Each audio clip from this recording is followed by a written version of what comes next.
dizalimi dengan keburukan akhlak orang yang banyak ibadah tadi, lalu diambil pahala dia, dibagi-bagi kepada orang tersebut sesuai dengan kadar yang Allah tentukan. Tapi akhir hadis ini menarik. Karena kata Nabi SAW, diberikanlah pahala kepada orang-orang ini. Apa yang terjadi teman-teman sekalian? Ya, kita temukan anak-anak yang ramah, yang pemalu. Kita temukan pasti di rumahnya orang tuanya seperti itu. Karena dia terbentuk dengan lingkungan yang dia lihat. Kita temukan sebaliknya, ya, orang yang kasar, yang keras, ya. Bahkan Nabi SAW memastikan ini adalah sifat ahli neraka. Orang yang suka keras, berkata kotor, ya. Anda kalau kembali ke kajian kami dosa-dosa besar, syaitanur rajim, idfa' billati hiya ahsanu fa idzal ladzi bainaka wa bainahu adawatun ka'annahu waliyyun hamim. Tolaklah kejahatan itu dengan cara yang baik. Jangan orang gunjing, kita balas dengan gunjing. Jangan orang emosi, kita balas dengan emosi. Jangan orang mencuri, kita balas dengan mencuri. Jangan orang menggibah, kita juga balas dengan memfitnah, kita balas dengan memfitnah.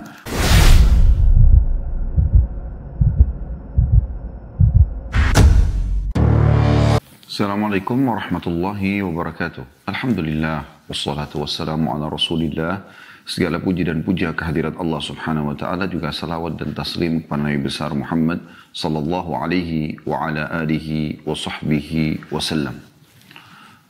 Saudaraku seiman, ketemu lagi dengan bahasan di luar kajian kitab tentang masalah akhlak adalah pondasi dasar Islam. Ada hal yang mendasar yang menyebabkan kenapa kita membahas masalah ini tentunya. Karena banyak di antara kaum muslimin melalaikan masalah ini. Mungkin banyak di antara mereka yang menjaga sholatnya, menjaga puasanya, menjaga zikirnya, membaca Al-Quran, berdoa, mungkin haji dan umrah bolak-balik.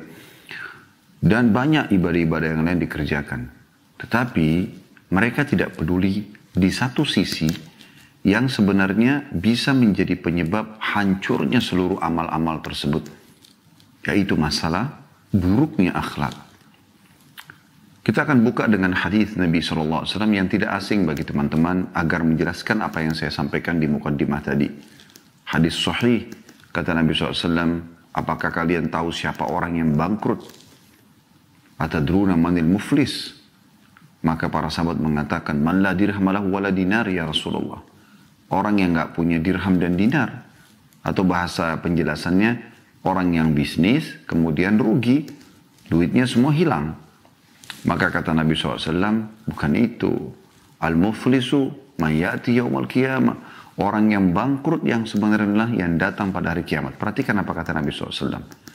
Membawa pahala solat, pahala puasa, bisolatin, bisiyamin, ya. Kemudian dia membawa pahala-pahala lainnya seperti ya, sedekah, ya. Banyak pahala-pahala yang dibawa oleh dia. Tapi apa yang terjadi teman-teman sekalian? Pahala itu sempurna karena semua dikerjakan dengan baik sama dia. Wa ya'ti wa qad syatama hadza. Tapi dari satu sisi dia pernah mencaci maki orang yang ini, wa daraba hadza, memukul orang yang ini, wa akala mala hadza, dan juga pernah memakan hartanya orang ini. Ini semua apa ini? Akhlak yang buruk, ya. Jadi ternyata akhlak yang buruk itu bisa merusak semua ini. Apa yang terjadi? Maka orang-orang yang tadi dizalimi sama dia, dirusak citranya, diambil haknya, disakiti secara fisik, itu datang pada hari kiamat di mahkamah Allah yang maha adil. Gak ada sogokan. Gak ada lagi hal-hal yang bisa dilakukan untuk memenangkan orang zalim. Apakah manipulasi data, apakah referensi, rekomendasi dan segala macam. Maka mahkamah Allah adil. Inna Allah la yadhimu mithqala dzarrah. Allah tidak akan mungkin menzalimi walaupun seperti biji sawi. Maka akan Allah datangkan orang yang dizalimi dengan keburukan akhlak orang yang banyak ibadah tadi, lalu diambil pahala dia, dibagi-bagi kepada orang tersebut sesuai dengan kadar yang Allah tentukan. Tapi akhir hadis ini menarik. Karena kata Nabi SAW, diberikanlah pahala kepada orang-orang ini. Apa yang terjadi teman-teman sekalian? Sempat Nabi SAW mengatakan, fa'in faniyat hasanatu. Kalau sudah dibagi-bagi ternyata habis semua pahalanya. Berarti menandakan pembayaran keburukan akhlak kepada orang lain ini itu sangat besar. Karena kan tadi waktu awal disebutkan pahala sholat yang lengkap, pahala puasa, pahala sedekah, pahala ibadah semua dibatangkan sama dia. Ini kan ibadah-ibadah yang besar-besar semua pahalanya. Tapi Nabi SAW sebutkan, perhatikan orang yang pernah dipukul, orang yang pernah diambil haknya, ya, orang yang pernah dirusak citranya. Jadi yang umum kita tahu lah ya, gosip, ghibah, fitnah, ya, kemudian manipulasi data, mengambil haknya ahli waris dan segala macam, atau mengambil yang bukan haknya dari kantor, tempat pekerjaan. Itu semuanya yang sudah semua kita tahu, korupsi, mencuri dan segala macam. Ya. Apa yang terjadi? Ternyata ini teman-teman sudah cukup untuk menghabiskan semua pahala-pahala ibadah dia. Sekian tahun dia sholat habis. Sekian tahun dia puasa, sekian tahun dia haji dan umroh, sekian kali dia haji dan umroh, sekian tahun dia berzikir, berdoa. Habis semua. Karena Nabi SAW kasih. Tidak mungkin ada penjelasan ini kecuali memang menggambarkan tentang besarnya dosa terhadap orang-orang yang berbuat keburukan ini atau akhlak yang buruk. Apa kata Nabi SAW? Kalau habis pahala-pahala mereka. Pahala-pahala dia dibagikan pada mereka. Dan masih ada yang nuntut lagi atau belum cukup sesuai dengan kadar yang Allah tentukan. Ya. Ukhidha min sayyiatihim. Diambil dosa-dosanya orang-orang ini.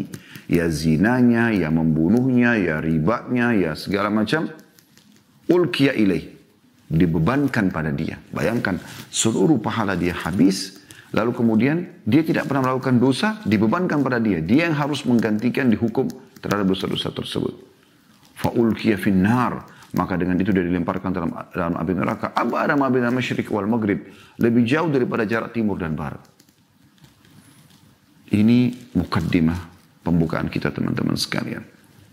Bagaimana kita memahami bahwasanya perlu seseorang muslim menetapkan bahwasanya pondasi dasar agamanya akhlak yang mulia. Karena kapan akhlak buruk yang ada, maka akan hancur semua amal-amal kebaikan dia diperebutkan oleh orang-orang yang dia nodai dengan akhlaknya yang buruk. Kita akan coba teman-teman sekalian melihat seperti apa sih yang disampaikan oleh para ulama tentang akhlak itu. Akhlak, kata Syekh Abu Bakar Jazair rahimahullah dalam buku beliau Minhajul Muslim, adalah suatu bentuk atau karakter yang kuat di dalam jiwa yang darinya muncul perbuatan yang bersifat ya, berupa baik ataupun buruk, indah atau jelek, sesuai pembawaannya. Ia menerima pengaruh pendidikan yang baik ataupun yang buruk. Jadi karena itu. Jadi misal orang itu ramah, santun, sopan, ya, dermawan, murah senyum, ya, suka berbagi, mendahulukan orang lain, apalah, ya, semua yang sudah kita tahu yang baik-baik ini dengan keutamanya dalam Islam sangat besar. Semua itu, teman-teman sekalian, ya, yang sangat baik sudah kita ketahui, itu yang akan membawa kita pada akhlak yang baik. Dan ini tentu butuh lingkungan yang sehat, ya. Kita temukan anak-anak yang ramah, yang pemalu. Kita temukan pasti di rumahnya orang tuanya seperti itu. Karena dia terbentuk dengan lingkungan yang dia lihat. Kita temukan sebaliknya, ya, orang yang kasar, yang keras, ya. Bahkan Nabi SAW memastikan ini adalah sifat ahli neraka. Orang yang suka keras, berkata kotor, ya. Anda kalau kembali ke kajian kami dosa-dosa besar, Imam Az-Zahabi rahimahullah menjelaskan salah satu bagian daripada dosa besar adalah ini. Ya, akhlak yang buruk. Kemudian suka mencuri, memukul orang, jadi preman dan segala macam penjahat. Ini semua akan membawa ke dalam api neraka, gitu kan? Ini akhlak yang buruk. Ini juga terbentuk karena lingkungan. Karena lingkungan. Jadi bagaimana lingkungan, kalau anak-anak suka teriak-teriak, suka marah-marah, suka mukul, kita temukan orang tuanya seperti itu di rumah. Begitu juga kalau kita angkat lingkup lebih, itu kalau internal. Kalau eksternal, di lembaga pendidikannya. Oleh karena itu orang tua harus perhatikan lingkungan pendidikan mana yang sehat untuk anak-anaknya. Yang bukan hanya sekedar mengajarkan teori, tapi juga mengajarkan akhlak.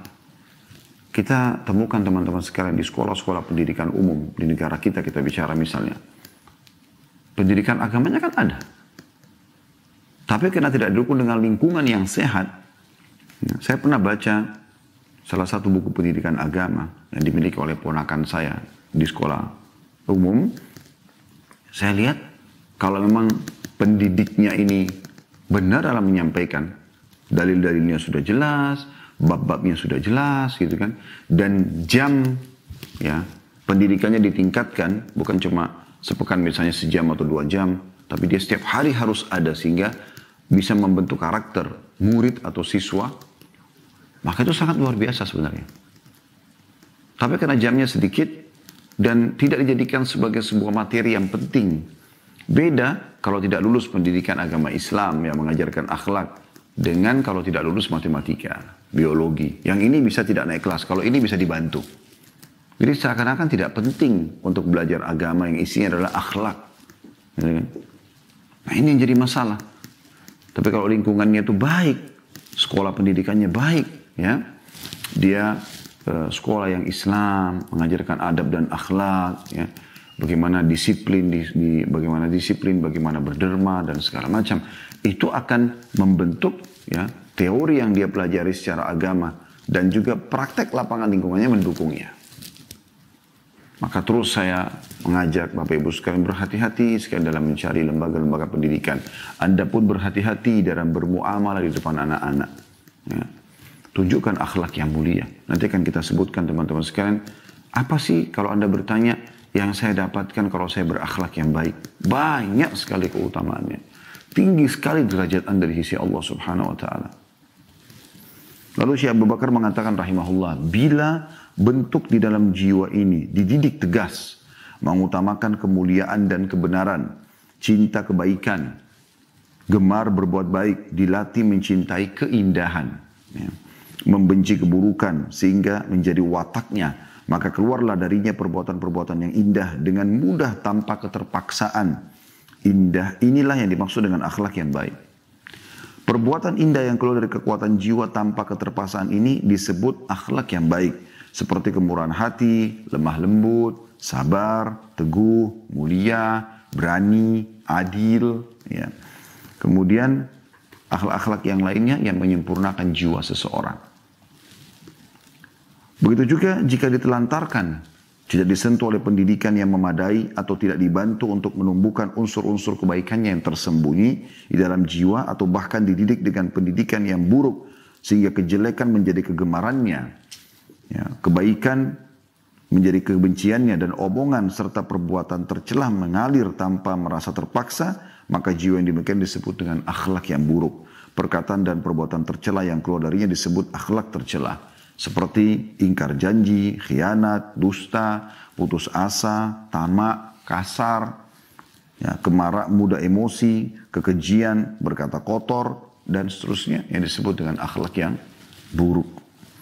Kata beliau dari sini Islam menjadi penyeru pada akhlak yang baik dan mengajak kepada pendidikan akhlak di kalangan muslimin, menumbuhkannya di dalam jiwa mereka dan menilai keimanan seseorang dengan kemuliaan akhlaknya. Ya. Allah Subhanahu wa taala memuji nabinya Muhammad sallallahu alaihi wasallam. Apa yang dipuji? Kata Allah Subhanahu wa taala dalam surah Al-Qalam ayat 4, A'udzu billahi minasyaitonir wa innaka la'ala khuluqin 'adzim. Sesungguhnya hai Muhammad kau benar-benar berbudi pekerti yang luhur. Itu luar biasa. Allah Subhanahu wa taala memuji nabinya Muhammad sallallahu alaihi wasallam. Allah Subhanahu wa taala memerintahkan agar berakhlak mulia dalam surah Fussilat ayat 34. A'udzu billahi minasyaitonir rajim. Idfa' billati hiya ahsanu fa idzal ladzi bainaka wa bainahu adawatun ka'annahu waliyyun hamim. Tolaklah kejahatan itu dengan cara yang baik. Jangan orang gunjing kita balas dengan gunjing. Jangan orang emosi kita balas dengan emosi. Jangan orang mencuri kita balas dengan mencuri. Jangan orang menggibah kita juga balas dengan memfitnah kita balas dengan memfitnah. Memukul dengan dipukul dan seterusnya. Keburukan dengan keburukan, tapi balas dengan kebaikan, kata Allah. Maka bisa saja tiba-tiba, orang yang antara kamu dengan dia ada permusuhan seolah-olah menjadi teman yang setia. Abdullah bin Abbas radhiyallahu anhu pernah pakai baju bagus gitu. Kemudian beliau jalan. Entah dari mana orang ini tiba-tiba muncul. Lalu dia mengatakan, mentang-mentang kau adalah sepupunya Rasulullah SAW. Mentang-mentang, dicaci maki segala macam perkataan. Dan tidak dinukil semuanya dalam kisah ini ya. Tapi jelas dia mencaci maki. Abdullah bin Abbas diam sama sekali. Tidak menyaut. Tidak dibalas gitu. Ya. Dan ini akhlak seorang muslim. Tidak dibalas itu dengan keburukan-keburukan. Maka murid-murid Abdullah bin Abbas di belakangnya sudah sangat marah. Tapi Abdullah bin Abbas kasih isyarat supaya tenang. Setelah selesai, orang itu karena tidak dilayani, ya, orang-orang yang suka mencaci maki Anda, menggibah Anda, memfitnah. Kalau Anda tidak layani, dia kehabisan bahan nanti. Dan Allah buat orang di sekitar kita, masyarakat sekitar kita bisa menilai. Gitu kan? Oh ternyata orang ini, karena orang terus saja ngoceh, terus saja ceritakan berkata, tidak ditanggapin, pasti orang akan bertanya-tanya gitu. Ada apa sebenarnya dengan orang ini? Dan kenapa orang jadi mau tahu siapa orang yang sedang dari targetnya. Kalau mereka tidak temukan itu, selesaikan fitnahnya. Ini solusi terbaik sebenarnya gitu. Cuma banyak orang tidak menggunakan teori ini. Saya pun coba terapkan itu teman-teman. Hasilnya luar biasa gitu. Saya nggak perlu melayani orang yang gibah, orang yang fitnah, orang yang mencari-cari kesalahan. Tak perlu. Orang akan menilai sendiri nanti. Mereka akan kuar-kuar sana sini. Nanti orang akan melihat, oh ternyata tidak seperti itu ya. Karena kita temukan begini dan begitu. Kan akan seperti itu. Dan saya tidak perlu mengeluarkan energi khusus untuk membalas itu. Gak perlu. Seperti itu. Jadi ada solusi dalam Islam sebenarnya. Nah banyak orang teman-teman tidak memahami masalah ini. Sehingga mereka terjerumus dalam balas dendam dan segala macam. Harusnya kita balas dengan hal-hal yang lebih baik daripada itu. Lebih santun, lebih ramah. Ya. Tentu kita tidak bicara teman-teman sekalian lingkup kalau misalnya ada orang penjahat tiba-tiba menyerang kita. Jangan bilang, oh saya mau berakhlak yang baik maka saya tidak mau bela diri. Tidak, termasuk tadi disebutkan oleh Syekh Abu Bakar Jazayahullah sifat akhlak mulia adalah berani. Orang mukmin kalau dia sedang ditindas ya dia melawan. Tapi dia tidak ikuti dengan kezaliman. Perhatikan bagaimana metode baginda Nabi SAW mengajarkan tentang masalah jihad. Ya. Nabi SAW ingatkan. Ingat. Kalian berperang karena Allah. Mengejar surga Allah SWT. Mengejar pahala. Jangan bunuh wanita. Jangan bunuh anak-anak. Jangan bunuh orang tua. Jangan bunuh orang menyerah. Jangan rusak fasilitas umum. Ya. Jadi jangan membakar. Jangan menebang pohon-pohon. Jadi pasukan muslimin dari dulu terkenal. Mereka kalau masuk nggak ada mutilasi. Asal yang betul-betul jihad yang nggak ada mutilasi. Gak ada membakar musuh. Bahkan Nabi SAW pada saat masuk di Mekah dengan 12.000 pasukan. Ya, tiba-tiba pada hari itu memasuki kota Mekah tanpa ada persiapan dari masyarakat Mekah yang tadinya mayoritas penduduknya menyiksa Nabi SAW. Mencaci maki kaum muslimin. Sampai Nabi SAW hijrah ke Madinah. Luar biasa satu kota ini. Maka ada seorang sahabat nyeletuk mengatakan, hari ini hari pembalasan, hari ini hari pembantaian. Kata Nabi SAW, bukan. Hari ini justru hari kasih sayang. Hari ini adalah ahli ya, kedermawanan, akhlak yang mulia. Maka Nabi SAW mengumpulkan orang-orang Quraisy dekat Bukit Safa. Kemudian beliau mengatakan, wahai Quraisy, kira-kira menurut kalian, apa yang akan saya lakukan? Quraisy tahu, pasukan sebesar ini 12.000 orang, semuanya bersenjata lengkap, semuanya ahli perang. Pengalaman peperangan sahabat luar biasa. Dari mulai Badr tahun 2 Hijriah, ada Uhud, ada Khaybar, ada apa namanya? Ada Khandaq ya, perang Ahzab, ada Bani Mustaliq, ada banyak peperangan-peperangan yang dihadapi oleh para sahabat. Belum Sariyah-Sariyah, pasukan-pasukan kecil yang sering diutus oleh Nabi SAW. Mereka sangat pengalaman dalam masalah peperangan. Kalau pasukan selain muslimin ini udah habis dibantai. Perempuan mereka diperkosa dan segala macam hal. Harta dirampas.